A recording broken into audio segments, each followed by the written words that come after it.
Magandang araw sa inyong lahat. Welcome back na naman sa channel ko. Ngayon, may ibabahagi na naman ako na panibagong video. At kung bago lamang napadaan, ay huwag niyo pong kalimutang mag-subscribe at pindutin ang notification bell para palagi kayong updated sa mga bago kong videos. Ikaw ba ay bigla na lang iniwan ng taong mahal mo na wala namang sapat na dahilan at bigla ka na lang niyang hiniwalayan?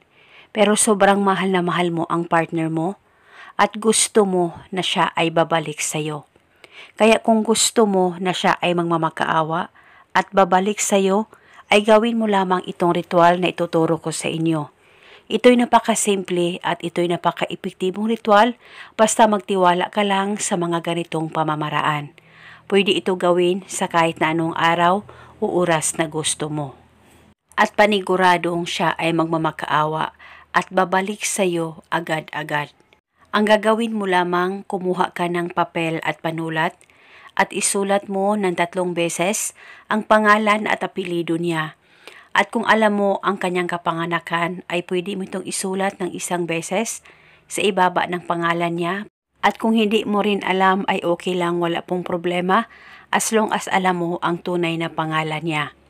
At pagkatapos, kumuha ka lamang ng 1 butil na bawang. Kunin mo ito, huwag mong balatan, at ilagay ito sa papel na sinulatan mo. At pagkatapos, balutin mo ito. At kumuha ka ng baso o garapon ay pwedeng gamitin. At ilagay mo itong bawang na binalot mo sa papel na sinulatan mo ng kanyang pangalan. At nang malagay mo na, ay maglagay ka ng asin sa baso o sa garapon. Punuin niyo po ito ng asin nang mabaon po itong ritual. Huwag lang po masyadong puno ng puno nang hindi po matapon ang asin. At pagkatapos, hawakan mo ang baso o ang garapon, ilapit sa baba mo, mag-focus at mag-concentrate ka, pakaisipin mo siya at ibulong mo lamang ang mga salitang ito. Pangalan at apelyido, ngayon mismo ikaw ay magmamakaawa at babalik sa akin. Ibulong mo lamang ito ng 3 beses.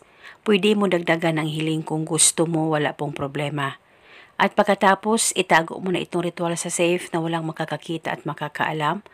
Pwede mo ito bulungan araw-araw o paminsan-minsan lang. At itago ito hanggang kailan mo gusto.